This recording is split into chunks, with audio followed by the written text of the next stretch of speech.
हम मीनू झा नाम करै छी समस्त मिथिलावासी के एकटा सोहर गाबऽ जा रहल छी। नीक लागत लाइक जरूर करब। धन्यवाद। जय मिथिला, जय मैथिली। कोने वन फूल अहेली फूल, कोने वन बहेली फूल रे, कोने वन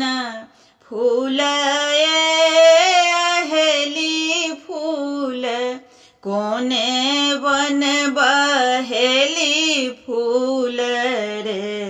ललनार कोने वन कुसुम फुलाए त चुनरी रंगाय बरे, ललनार कोने वन कुसुम फुलायत चुनरी रंगाय बरे, बाबा बन फूल अहेली फूल, भैया वन बहेली फूल रे, ललनार पिया वन कुसुम फुलाए त चुनरी रंगाय बरे, ललनार पिया वन कुसुम फुलायत चुनरी रंगाय बरे, पहिरी ओढ़िए सुंदरी ठाढ़ भेली, देहरी धाय ठाढ़ भेली रे, ललनार घूमैते फिरैत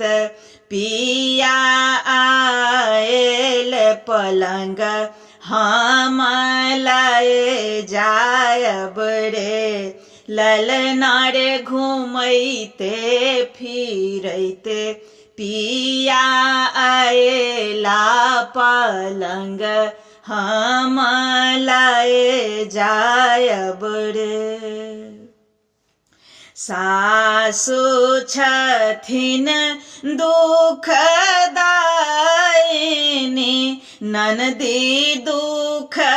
देलनी रे, सासु छथिन दुखदायिनी, ननदी दुख देलनी रे, ललनार गोतनी दुआरी धेने ठाढ़ पलंग हम नहीं जायब रे, सासु के देवनी मुनहर घर, ननदो अपन घर रे, सासु के देवनी मुनहर घर, ननदो अपन घर रे, ललनार गोतनों के देवनी के दुली बन, हम आहाँ राज भोग बरे, तिलकेर देश हम जायब, तिल उपजायब रे, तिलकेर वन हम जायब, तिल उपजायब रे,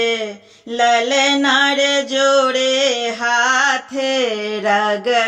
रब का पार की पलंगा हम लाए जायब रे।